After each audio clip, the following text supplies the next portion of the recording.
Добро вечер во емисијата 360 степени. Македонија официјално е во изборна кампања, колку и тоа да ни се чини чудно, со оглед на тоа што има само еден учесник во процесот, коалицијата предводена од ВМРО ДПМН. На пораката од Брисел дека не се исполнети ни минимум услови за одржување кредибилни избори кои би биле признаени од меѓународната заедница, председателот на Собранието Трајко Велјановски од Рим одговори дека нема уставни можности да свика седница на распуштен парламент. Што во вакви околности? Ова е една од темите што вечерва ги отвораме со Оливер Спасовски во својство на генерален секретар на СДСМ. Спасовски, министерот за внатрешни работи пак, ќе го прашаме, кој раководи со МВР, тој или дополнителниот заменик министер Чавков? Дали постои единствена команда над полицијата во Македонија? Можеше ли да се прочисти избирачкиот список и колку гласачи се реално спорни? Зошто Спасовски не се појави на доделувањето ордени за загинатите полицајци во Кумановските настани? Зошто не ги потпиша решенијата за вработување на 400 обучени кандидати за полицајци? Кон крај следува уште едно издание на рубриката Саботажа. Ве поканувам да останете на Алсат. Разговорот со министерот Спасовски почнува по рекламите.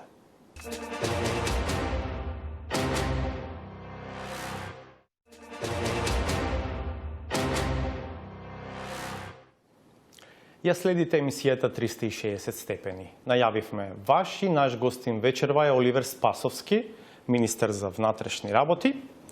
А почетокот на емисијата ќе биде во знакот на другото својство кое што го има господинот Спасовски, а тоа е генерален секретар на партијата СДСМ. Прво, добро вечер и добре дојдовте во 360 степени. Добро вечер, благодарам на поканата и на можноста да бидам гостин во 360 степени. Се разбира, има многу актуелни прашања поврзани со ресорот МВР, но она што е можеби главна преокупација на јавноста е сепак генералната политичка слика и ситуација и оваа комплицирана состојба во која што Западна Република Македонија. Денеска имаше некои информации дека се чистела пленарната сала во Собранието, што беше толкувано како некаков знак дека можеби се подготвува сепак седница на парламентот, но паралелно со тоа пак од Рим председателот на Собранието Трајко Велјановски уште еднаш повтори дека немал уставни можности да свика пленарна седница во услови на распуштен парламент. Има ли некакви индиции? Знам дека има контакти со посредништво на меѓународната заедница. Има ли некакви најави дека брзо може да се случи некаков пробив во процесот? Па видите, пробив во процесот, надминување на оваа политичка криза мора да има. И за тоа треба политичка волја. Мислам дека постојано во Република Македонија се изнаоѓаат одредени решенија кои што понатаму не се почитуваат заради тоа што нема политичка волја од политичките субјекти и повторно завлегуваме во уште подлабока криза. И тоа е нешто што треба да го разбере ВМРО ДПМН и Груевски, дека се повеќе од ден во ден, од носење од решение во решение влегуваме како држава се повеќе во поголема политичка неизвестност. Видите, домаќински е да се исчисти собранието пред да се започне нова сесија на парламентот. Како тоа ќе се направи? Веројатно одговорот треба да го даде председателот, заради тоа што ако со мандат на председател одите во Рим на прием кај папата, тогаш не можете да го спорите мандатот на другите 122 пратеници, кои што според устав и според закон го имаат тој мандат и верувам дека ќе мора да најдат механизми. Како ќе најдат механизми? Постојат повеќе опции за да собранието биде свикано. Имате некакви информации што сепак не би сакале толку отворено јавно да ги споделите или само логицирате? Не, јас претпоставувам тоа што мора да се случи во Република Македонија, мора да се случи.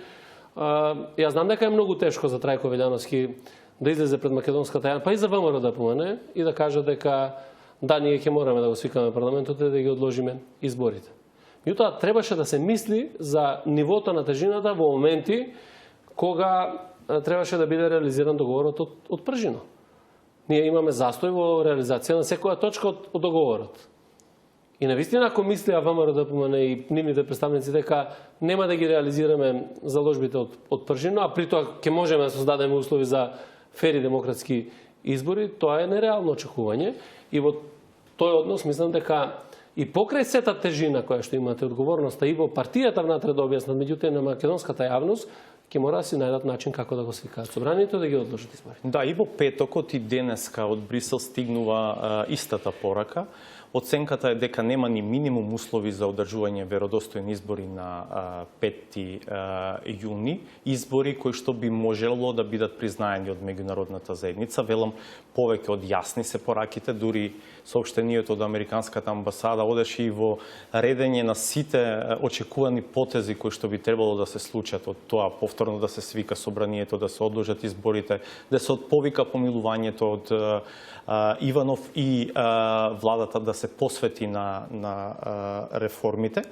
Но еве сакам да ве прашам, Груевски деновиве излезе со изјава за Франс Прес, велејќи дека тој веднаш по изборите на 5 јуни е подготвен да оди на нови избори на кои граѓаните реално би имале избор. Дали е тоа опција за вас? Видите, ако немате избор на 5 јуни, за каков избор понатаму станува збор?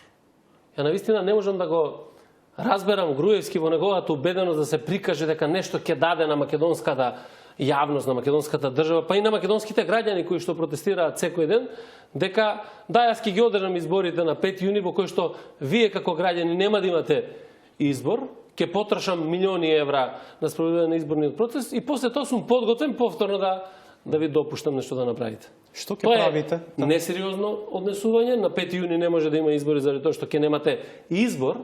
Уште повеќе ќе се затврсти оваа состојба на едноумие. Тогаш веројатно единствена работа што може да се случи од изборите од 5 јуни да му се оствари желбата дека само тој и неговата партија ќе бидат владетели во Република Македонија. Меѓутоа, верувајте, нема да се оствари тој сон. Председателот на СДСМ заево повеќе наврати, но повеќе во контекст на првиот договорен датум, 24 април, изјавуваше еве ви порачувам, ние на 24 април нема да седиме дома и на телевизија да гледаме како наводно се одржуваат избори. Што ќе правите на 5 јуни ако ВМРО ДПМН остане доследна и сепак реши да има гласање кое што еве ќе се нарекува избори? Сакам да видиме јасни и прецизни. Социјалдемократскиот сојуз на Република Македонија заедно со граѓаните на Република Македонија еве година дена од тој голем протестен митинг што се одржа мината година 17 мај во кој што се обединија граѓаните без разлика на национална, верска, етничка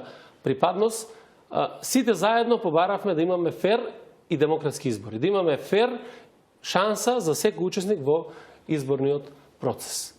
И договорот од Пржино, подпишувањето заедно со меѓународната заедница беше дека ќе има гаранција дека овие заложби ќе бидат преточени во реформи во изборни од закони, во реформи во Државната изборна комисија, ќе почне да функционира специјалното јавно обвинителство во кое што ќе можеме да имаме некаква правна завршница за случајот на прислушувањето. Ќе имаме заедничка влада која ќе функционира за спроведување на сите овие реформи и во тој момент рековме дека мора да се создадат услови за фер и демократски избори, граѓаните да избираат. Очигледно беше дека на 24 април не сме подготвени, заради тоа што премногу се одоговлекуваше. Мислеше ВМРО ДПМН и Груевски дека ќе одоговлекуваме секој ден, на крајот нема да се заврши така како што сме се договорили, ќе ни прогледаат кроз прсти. Меѓутоа, не смее Македонија да си дозволи продлабочување на нова политичка криза и тогаш и сега исто така најавуваме дека не може и Македонија не сме да се дозволи уште едни такви избори. Затоа рековме дека нема да има избори на 5 јуни. Сега сам има разработена детална стратегија во однос на целиот овој процес и за едната и за втората варијанта. Меѓутоа, секој е во свое време. Добро. Сега има преговори меѓу партиите? Ние разговараме преку меѓународните посредници, представници на Европската унија и на Соединетите американски држави во однос на можни варијанти кои се ставовите на политичките партии за разговор одвоено. Може ли компромис околу прашањето за повлекување на помилувањето? Ти некако се чини дека ВМРО ДПМН е колку и принципиелно јавно да изјавува дека, како велат тие, тоа не е во согласност со политиките на партијата, се чини дека е поприлично заинтересирана за тоа прашање.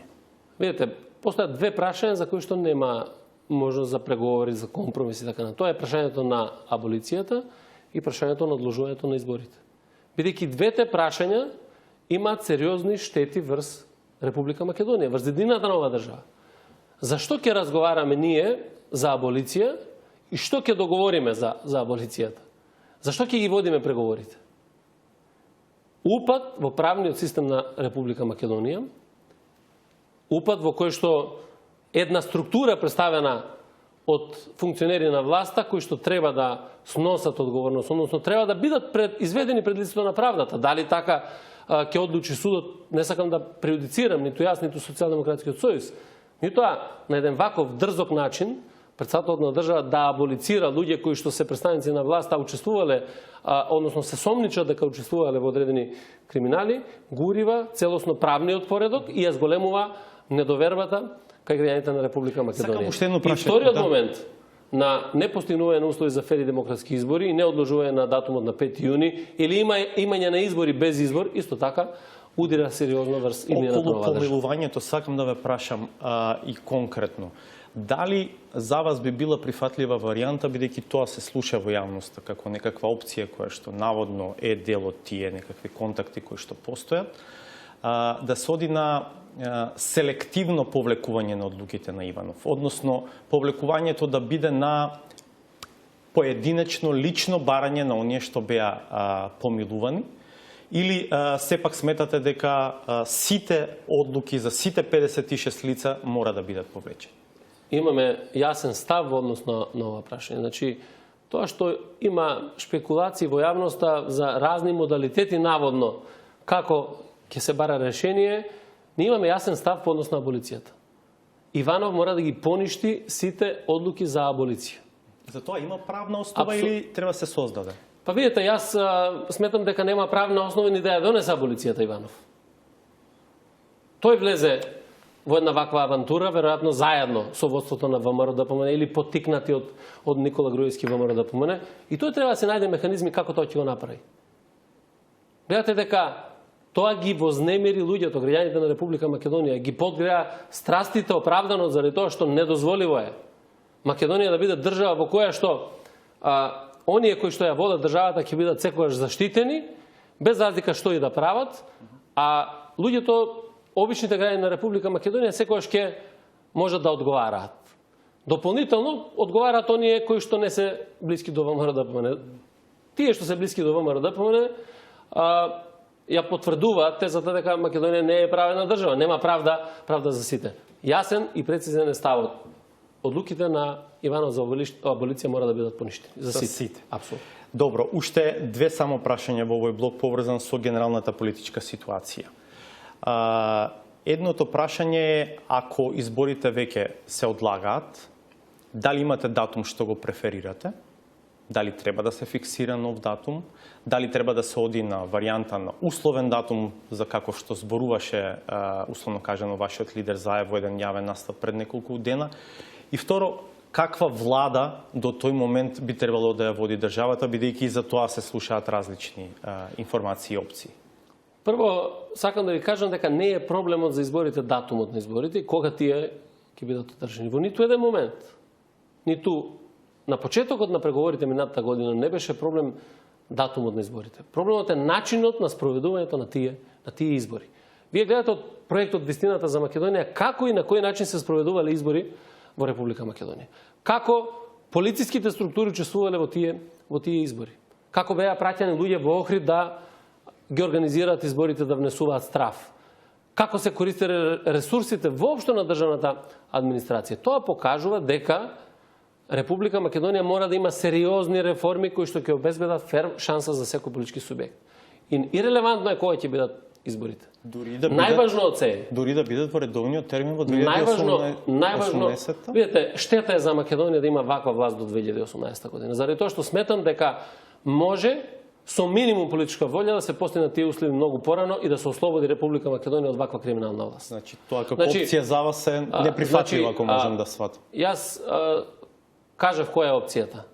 Да седнеме, да ги спроведеме реформите кои што можат да отворат пат за слободни демократски избори во кои што граѓаните ќе одлучат кој ќе ја води Република Македонија. Тоа е единствениот услов, а таму спаѓаат се знае кои точки. Треба да се менува структурата на владата која до моментот на создавање на условите, односно до одржување на изборите, би ја водела државата? мора да има влада која што заеднички ќе ја превземе одговорноста за спроведувањето на сите овие реформи и влада која што е составена на вистина од политичките субјекти кои што и се одговорни или треба да ја превземат одговорноста со исклучителна политичка волја за спроведување Оваа форма за вас е прифатлива да остане со двајца министри, тоа е форма која што беше дополнителни заменици? договорена во Пржино, форма на влада која што треба да се овозможи да функционира нормално, значи тука треба да е достојна политичката волја на политичките субјекти и да заеднички одработиме на создавање на овие услови. Дали е опција влегување на ДПА во ваква влада? Видите, тоа е работа на преговори кои што може да бидат помеѓу политичките субјекти. Меѓутоа, за да има воопшто преговори, мора да се исполнат двата услови. Да ја нема аболицијата на Ѓорѓе Иванов и да се одложат изборите. Добро, овде ќе направиме уште една пауза за реклами, а потоа ќе се преселиме на темите поврзани со ресорот внатрешни работи.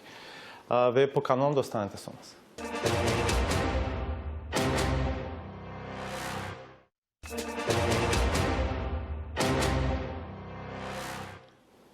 Во студиото на 360 степени понатаму е Оливер Спасовски, генерален секретар на СДСМ и министер за внатрешни работи. Реков, во овој дел сега ќе разговараме малку повеќе за состојбите во МВР, особено поради одлуките на владата со кои што беа укинувани дел од решенијата донесени од министерот Спасовски. Но пред да го продолжиме разговорот со него, предлагам да видиме изјава на дополнителниот заменик министер Митко Чавков од редовите на ВМРО од ДПМН поврзан со две работи. А тоа се прашањето дали му се одземени ингеренциите на Спасовски како министер и второто прашање е зошто Спасовски не ги потпишал решенијата за вработување на 400 полицајци кои што биле подготвени и требало да го почнат својот приправнички стаж. Да го видиме Чавков. Јас одговорно тврдам дека ниту едно властување на Оливер Спасовски не му е одземено од страна на владата на Република Македонија. Од страна на владата на Република Македонија само се поништени одлуки, незаконски, донесени од страна на Оливер Спасовски, поврзани со незаконски распоредување на полициски службеници.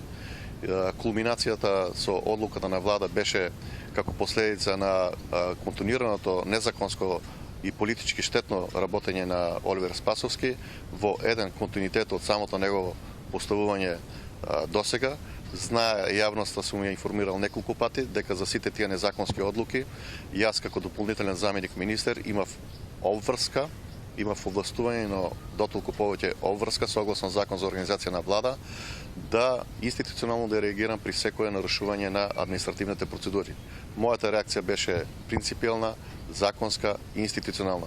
За секој од незаконската одлука имав поднесено тужба до Управниот суд. Управниот суд во рамките на одлучувањата по однос на тужбите кои беа поднесени од моја страна, некаде 123-4 тужби имав поднесено во тој период, донесе решение за времени мерки. Овие решенија беа потврдени од Висшиот управен суд и практично беше утврдена и правосилност. Неопходно беше потребно и задолжително од страна на Оливер Спасовски да се постапи по судските одлуки, односно да бидат спроведени судските одлуки. Тој тоа го игнорираше, но тоа е дел од неговото штетно политичко однесување. За жал морам да констатирам дека и овој настан го искористи за дневно политички цели, лажејќи и правејќи конструкции, барајќи одредени аргументи и причини зашто не биле подпишани договорите за работа со кандидатите за полицајци кои ја завршија полициската обука. Одговорно тврдам дека имаше и време и можности тоа да го направи во разумен временски период, имено договорите за работа кои требаше Оливер Спасовски да ги подпише беа готови, изготвени, технички, доставени во неговиот кабинет, односно на неговото биро на 6 април. Тоа е денот кога вечерта во 00 часот беше распуштена собранието на Република Македонија, а изборите беа распишани на 15 април, што значи дека Оливер Спасовски имаше 9 дена на располагање да ги подпише договорите за работа и да отпочнат кандидатите за полицајци да го остваруваат својот приправнички стаж во рамките на Министерството за внатрешни работи. Ова беше дополнителниот заменик министер за внатрешни работи Чавков. Господине Спасовски, зошто не ги подпишавте решенијата? И дали е точно ова што Чавков го зборува, дека сепак сте имале време да постапите и да ставите подпис на решенијата, а не сте го направиле тоа? Видете, тоа се шпекулации во кои што дополнително заменик министер не на основа на аргументи, туку по некакво убедување, веројатно заради тоа што не им успеа протестот пред Министерството за внатрешни работи во сабота, кој што беше инструиран да бидат луѓето таму. Јас на сите кандидати за полицајци им објаснив во што е проблемот. Знаете зашто не подпишав? Заради тоа што изборниот законник во член 8 став 1 алинеја 4 кажува дека започнатите постапки за вработување во државните органи се ставаат во мирување по распишувањето на изборите. Сега да одиме следствено. Прво, ај малку на шега. Чавков вика на 6 ми биле договорите на биро кај мене. Дали тој како познат снимател го снима и мојот кабинет за да знае дали на 6 кај мене имало договори за работа. Тоа да го кажеме така. Тој не би требало да знае тоа? Прво, тоа е договарано со директорот на Бирото за јавна безбедност, така како што разговарави со кандидатите за полицајци и најверојатно уште еднаш покажува дека врска нема со одредени аргументи што се случуваат во Министерството, туку сака да се шпекулира во јавност. На 7.4. е носена првата одлука за поништување на сите мои документи. Еве таа одлука. На 7.4. Штом се поништува таа одлука на 7.4. настанаа состојби во кои што почнува двојството со давањето на телеграмите, со наредба на Чавков спротивно на закон. И второ да кажам, одлуките кои што се донесени врз основа на информација до влада, која што е доставена од дополнителен заменик министер Митков Чавков, кој што е неовластен да подпишува и да доставува такви информации. Спротивно на закон, злоупотребувајќи ја собствената позиција која што има. Бидејќи децидно и јасно во закон за влада е предвидено што треба да прави дополнителниот заменик министер. Сега го слушам сега и се чудам.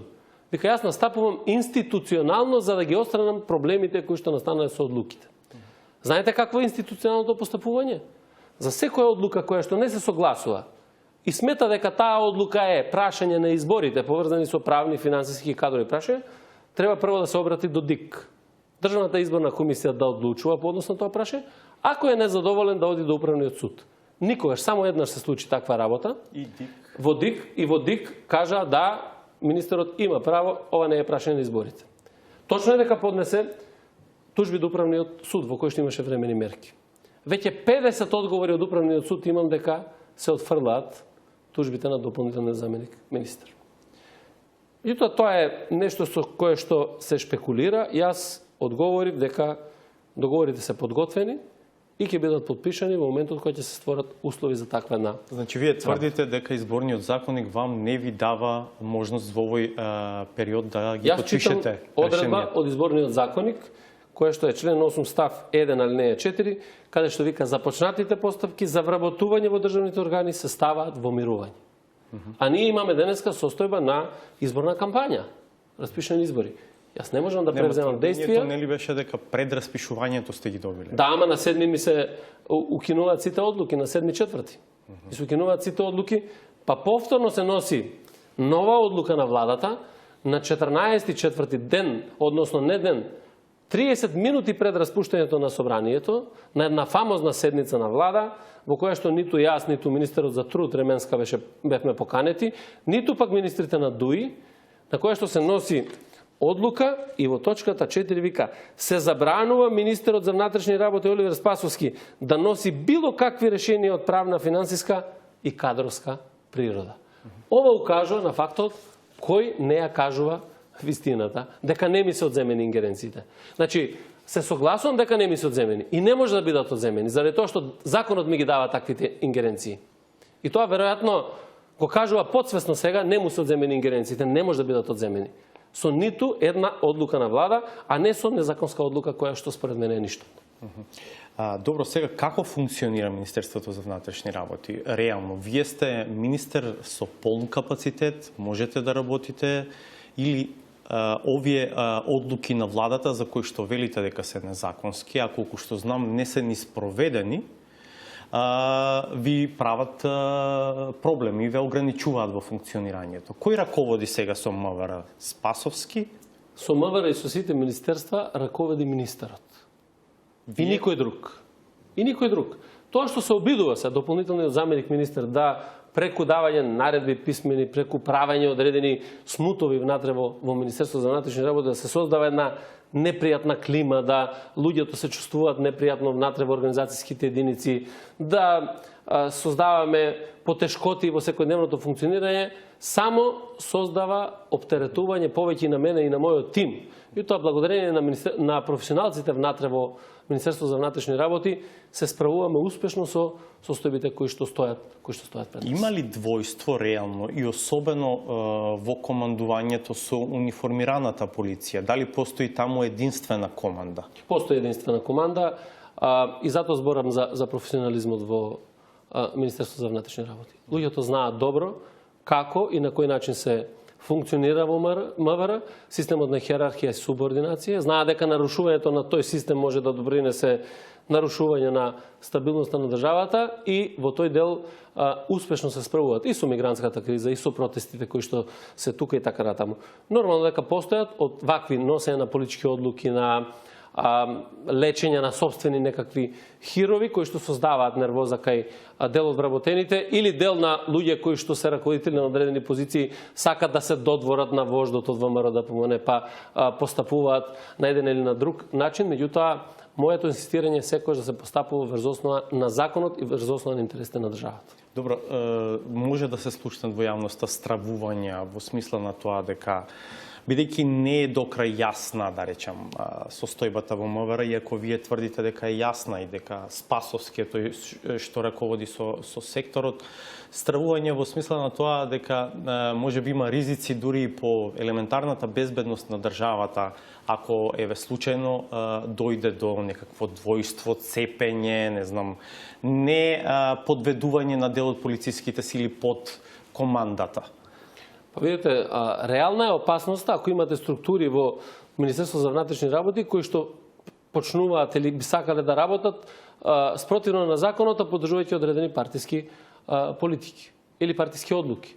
Јас кажав дека најголемиот дел или огромен дел од Министерството за внатрешни работи се професионалци кои што знаат дека треба да работат во интересот на државата и на граѓаните. И во тој дел има сериозни напори, има активности кои што мораме сите ние заеднички да ги сработиме, меѓутоа заедно и со директорот на Бирото за јавна безбедност навистина правиме се да овие очекувања на јавноста се остварат за мир, стабилност, безбедност и за спроведувањето на Со ова сакате да кажете дека имате кооперативен, коректен соработник во директорот на Бирото за јавна безбедност? Не сакам да кажам дека човекот знае што е хиерархија на однесување, почитување на законите, како што знаат и многу други раководители во рамките на ова министерство. А што е со директорот на управата за безбедност и контраразузнавање? Соработувам и со него заради тоа што навистина имаме прашања сериозни кои што се исправени пред Република Македонија. Во тој дел немаме проблем.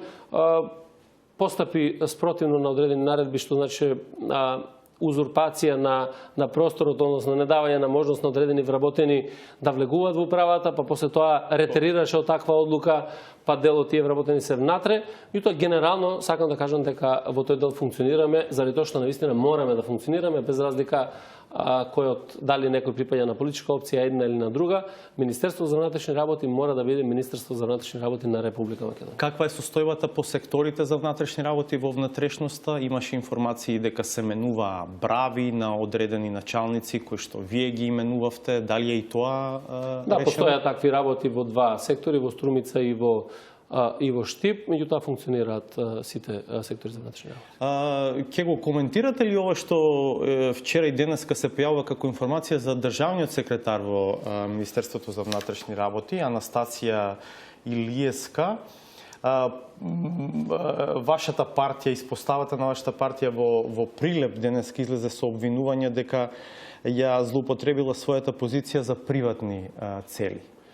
Видите, јас вчера кога ја видов информацијата не сакав воопшто да верувам дека е можно таква работа. Меѓутоа кога ја видов сликата на возилото паркирано во спротивна насока, може би и се посомнува во нешто. Неодговорно е од било кого да... Тоа беше информација дека нејзиниот сопруг го користел државното возило доделено на државната секретарка за приватни цели. Видов информацијата и реков дека е крајно неодговорно од било кого да на таков начин ги злоупотребуваме позициите кои што ги имаме. Отворивте некакви внатрешни механизми за проверка на таа информација? Да. Следува евентуално некаква одговорност за злоупотреба на Имаме ресурсите? проверка во текот на денот за да видиме дали е тоа така и понатаму ќе видиме какви ќе бидат чекорите. Добро. Зошто не се појавивте на чинот на врачување на ордените кои што председателот Иванов реши посхумно да им ги додели на полицајците кои што загинаа во кумановските настани? Видите, ќе ги образложев. Имам две причини за тоа. Значи, прво сакам да кажам дека имав покана и бев поканет да бидам таму. Постојат две причини заради кои што не отидов на додолувањето на овие ордени. Првата причина е навистина лицемерниот однос на Иванов да од една страна аболицирате луѓе кои што се сомничат за криминал, највисоки представници на државната власт, а од друга страна да одликувате луѓе кои што го дале својот живот за принципите на оваа држава. Од една страна ги рушите принципите и правната држава, од друга страна сакате да се покажете дека вие го цените она што го направиле овие луѓе за Република Македонија и што се вградиле во темелот на македонската држава. И навистина такво лицемерие не можам да поднесам. Навистина е лицемерно да отидете таму да присуствувате на доделувањето на овие ордени во ист момент кога се случуваат вакви работи во Република Македонија. Тоа е првата работа. И втората работа заради која што не отидов, или втората причина, е тоа заради тоа што не беше одликувана и единицата ПЕП. Тоа е третата посебна единица, популарно наречена ПЕП, која што секогаш и во сите акции заедно со другите две специјални единици беа на позициите на браникот на оваа држава и во рамките на тоа јас доделив плакети на сите три единици како орден, односно како плакета за пожртвуваноста, оданоста према Република Македонија. Спасовски, остана да виси во јавноста едно чувство дека настаните во Куманово и покрај тоа што има обвинителен акт и се води судски предмет, дека останаа не докрај расчистени. Особено околу информациите кои што се појавија за евентуална вмешаност на дел од безбедносно-разузнавачките структури на земјата. Сега тешко е да се каже, но со некаква позадина во оваа акција. Дали вие се обидувавте нешто да работите додека сте министер за внатрешни работи во евентуално расветлување на тој аспект од случајот? Ете, овие кумановски настани ја бранува и домашната и меѓународната јавност. Јас посебно емотивно ги доживам работите бидејќи доаѓам од Куманово. Бидејќи знам дека соживотот помеѓу граѓаните на Куманово немало простор да биде нарушен во сите изминати години. Дури во 2001 година ние сме немале проблем да се водат воени, односно да има воени дејства во општина Куманово. И ова беше навистина еден шок кој што го доживеме сите ние како граѓани на Куманово, меѓутоа шок и за Република Македонија. И овој процес има обвиненија, веќе се води судски спор во однос на оваа работа. Нормално е дека се бара одредени и ја имам интерес навистина да расчистиме некои работи, не да расчистиме работи во смисла на тоа да потврдиме дека навистина некој учествувал во некаков заговор против Република Македонија. Туку да ги расчистиме состојбите, да го отстраниме сомнежот во македонската јавност. Да не јаде црво ците однатре дека нешто и се случувало на Република Македонија во тој период. И ја очекувам дека по текот на истрагата, со помош и така натаму ќе можеме да дојдеме до вистината која што ќе ги острани сите овие шпекулации. Овој блок ќе го заокружиме. Сега повторно ќе се вратам делно на оно што пред малку го зборувавме. Овие решенија кои што ги донесе владата се имплементирани во рамките на Министерството за внатрешни работи. Па тие практично одлуките со кои што се поништени вашите решенија. Одлуките кои што беа донесени за поништување на моите решенија, реков, прво се донесени врз основа на информации кои што се доставени од неовластен подносител. Второ, не може во ниту еден случај со една ваква одлука да се поништуваат поединични акти, туку за тоа мора да има решенија. Таму беа задолжени директорите и државниот секретар тоа да го спроведат. Меѓутоа тоа е несправедливо. Одлуката е незаконска и е ништовна и решенијата кои што ги имаат вработените се на сила. Да, значи дури и овие двајца функционери, државниот секретар кој што е именуван од редовите на ВМРО ДПМН и директорот на и на Бирото за јавна безбедност и на Управа за безбедност и контраразузнавање беа ставени како тие кои што треба да ги извршат. Но практично не ги извршуваат. А не можат заради тоа што немаат овластување за носење на решенија. Знаете, закон се поништува со закон, одлука со одлука, решение со решение. Вие не можете да донесете одлука на влада во која што на некој вработен, еве да земеме во гранична полиција, не е важно, ќе му кажете дека вашето решение со одлука е поништено. Вие мора да имате конкретен акт да му доделите на тој човек кој што сметате дека треба да му биде поништено решение. Значи се она што вие го имате донесено како одлука и решение е на сила. Практично, така? Така е. Заради тоа што е донесено, е во функција, е на сила, луѓето работат, испроведуваат работни активности врз основа на систематизацијата и така. Уште еднаш ќе одиме на реклами, па ќе го привршуваме полека разговорот. Бидете насад.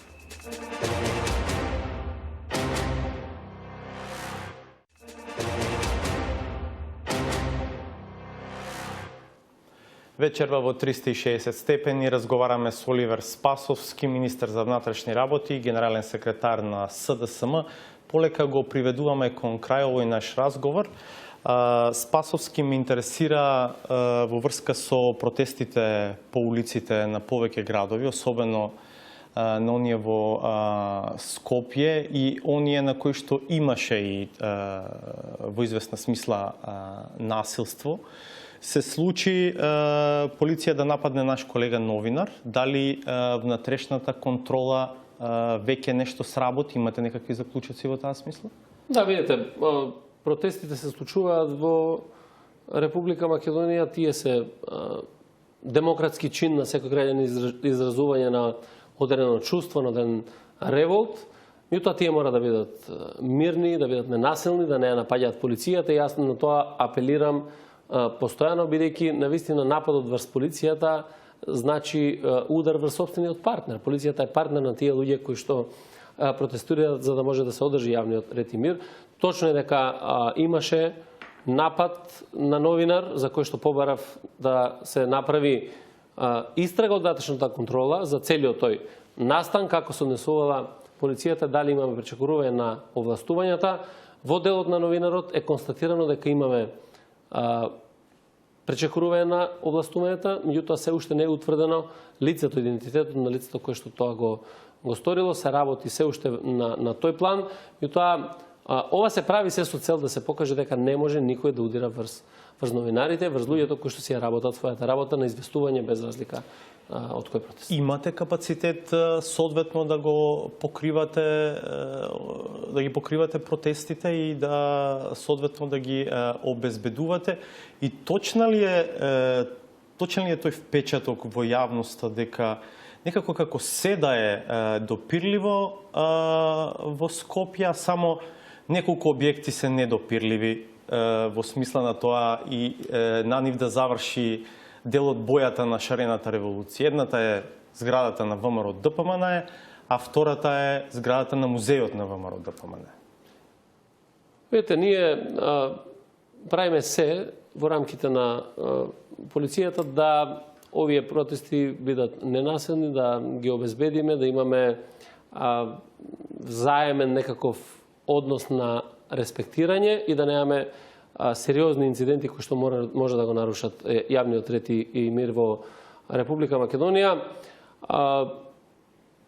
Мислам дека движењето на демонстрантите низ Скопје и од едната и од другата страна кои што демонстрира, не знам, едни и други политички партии, невладини организации и трети, не е важно веќе кој демонстрира, Министерството мора да ја остварува својата задача, а инаку пред Музеот на ВМРО ДПМН, вие знаете дека кога требаше да биде протестот пред Уставниот суд, дека беа демонстрантите и таму. Така да во Македонија не треба апсолутно да има недопирливи, иако јас лично сметам дека пред се мирот, зачувањето на јавниот ред и мир во Република Македонија и безбедноста на граѓаните, оние кои што учествуваат, е важен приоритет. И само уште едно прашање сакам да го допреме, а тоа е поврзано со проверката и прочистувањето на избирачкиот список, до некаде спроведувањето на методологијата и правилниците кои што беа усогласени консензуално од 4 големи партии, усвоени од Државната изборна комисија, се чини дека одеше како што треба, но потоа некако процесот како да загуби на кредибилитет и сега впечатокот барем еве условно кажано во демократски настроениот дел од општеството е дека тој процес не заврши како што треба. Иако имаме членови на Државната изборна комисија кои што тврдат дека се е во ред со избирачкиот список, бидејќи бевте дел од тој процес во еден период. Потоа дописите до ДИК ги испраќаше Чавков. Не знам дали имаше овластување тоа да го прави сам, веројатно не. Имате ли некаква апроксимативна представа колку гласачи се спорни на избирачкиот список? Прво, бидејќи многу малку беа избришани. Да, сакам да ви кажам дека не беа избришани. Воопшто, вие имате од мртвите не беа прочистување на избирачкиот список, цело време некаков процес се води и на крајот имате 5200 избирачи повеќе од тоа што имало претходно. Значи, ние ако се договараме во оваа просторија дека треба да ги изчистиме дел од трите маси, не може после чистењето да имаме 4. Тоа е невозможно. И затоа и јас и мојот тим бевме ние цело време во процесот, меѓутоа не сакаме да го легитимираме процесот кој што не значи прочистување на избирачкиот список. И додека формиравме 8 комисии во кои што се вклучија луѓе и по предлог на Чавков и по мој предлог, Анастасија Илиевска, државниот секретар, беше председател на комисијата. Навистина имавме желба, односно јас имав желба да имаме кредибилен процес на чистењето на избирачкиот список. Да немаме можности да едни на други си забележуваме дека нешто е направено или не е направено во тој процес. И неколкуте барања првични кои што беа доставени од ДИК за волја на вистината со помалку проверки на лица, за помалку лица, беа направени соодветно, беа доставени до Државната изборна комисија со подпис на мене, на заменикот министер и на дополнително заменик министер.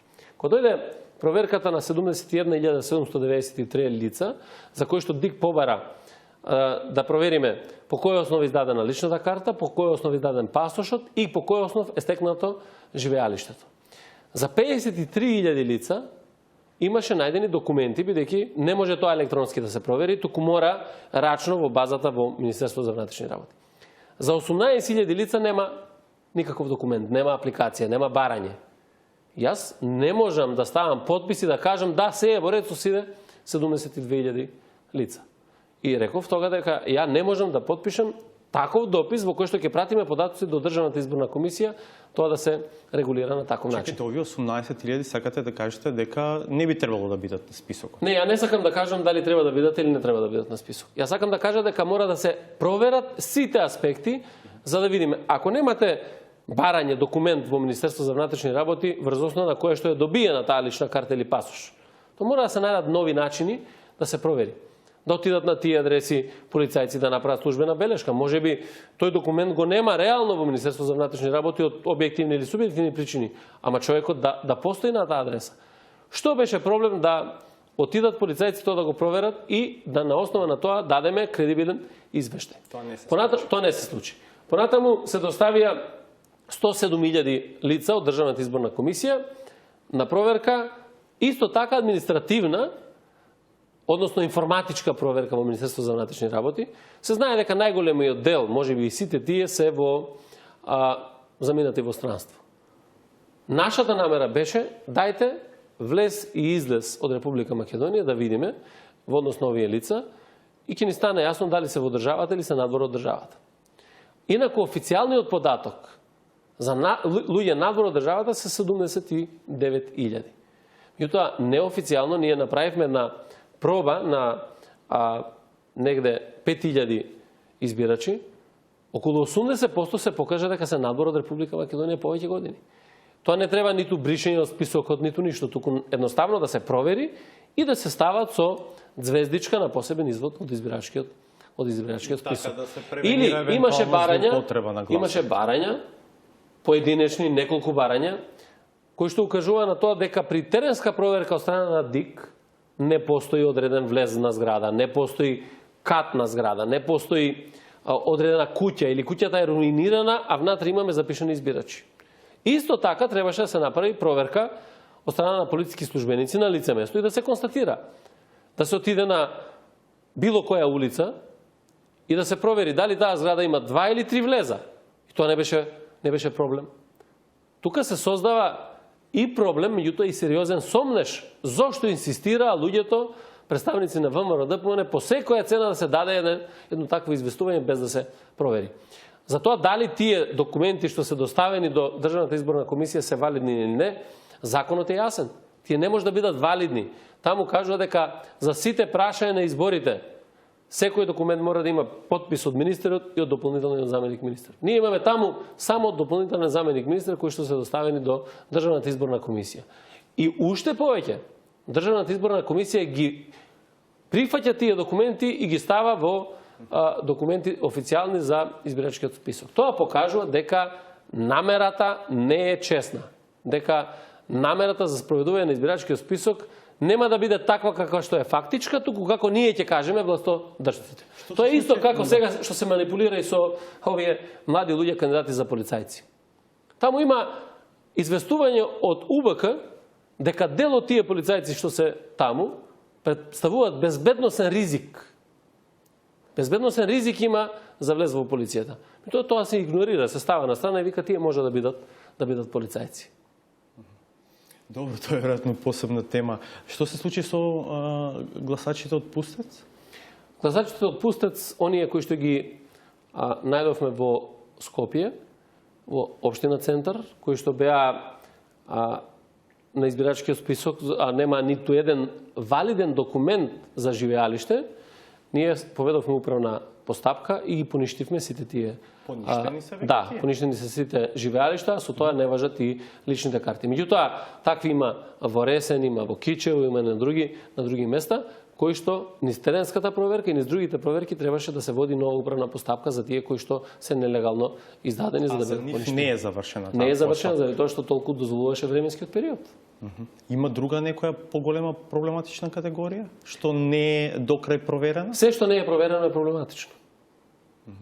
Мора да биде проверено за да бидат кредибилни резултатите. Знаете, едно е јас да кажувам дали е тоа така или не.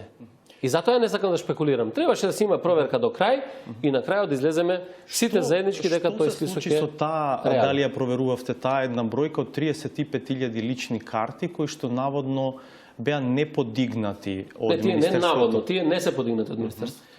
И тие се наоѓаат во специјалното јавно обвинителство. Тие биле злоупотребувани? Па тие се дел од предметот кој што се водеше на почетокот Титаник. Јас не знам сега, истрагата ќе покаже дали биле тие злоупотребувани. Јас само знам дека во Министерството ги најдовме 35.000 лични карти кои што стојат неподигнати, а лицата се во избирачкиот список. Само уште еднаш, имате апроксимативна бројка колку би требало да бидат избришани? А се уште се на списокот или тоа е невозможно во моментот да се каже? Јас не можам да кажам колку ќе бидат избришани. Тоа треба да го каже ДИК. Таа го води избирачкиот список врз основа на податоци кои што ќе ги добие. Не се избришани, но меѓутоа, ви кажувам, ако имате од тие 72.000 скоро, 18.000 за кои што немате документи. Ако имате 107.000 кои што се доставени, вие не ги проверувате за да видите дали се надвор од Република Македонија, постои знак прашалник. повторувам, овие не треба сите да бидат избришани.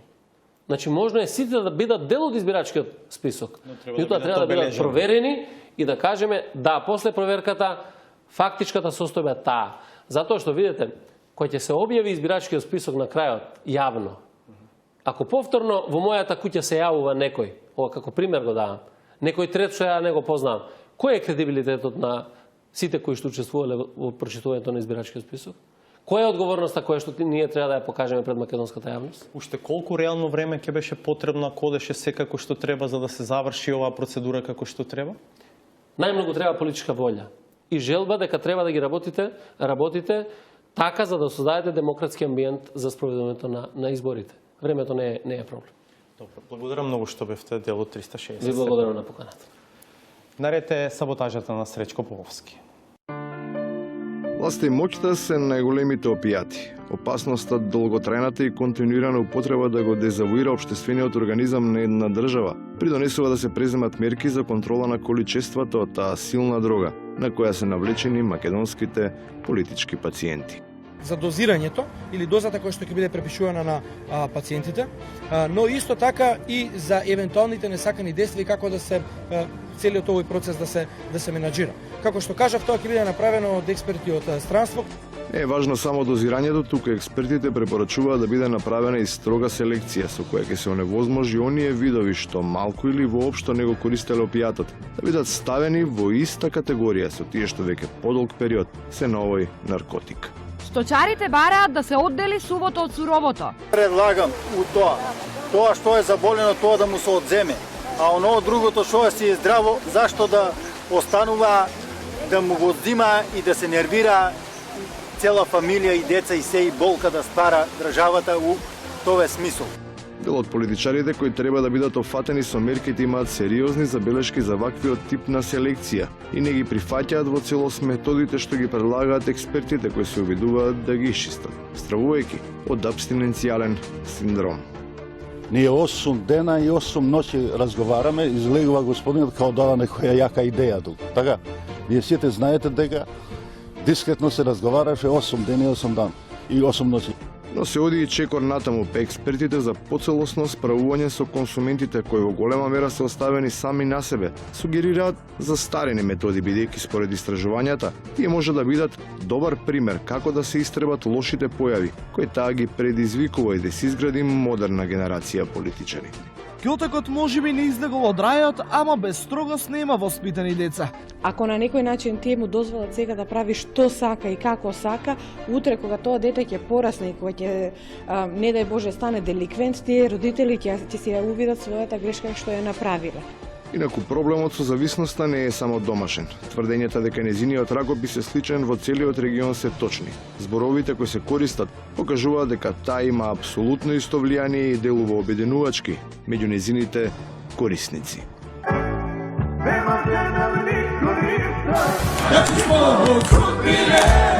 Могу само да нас мрзе.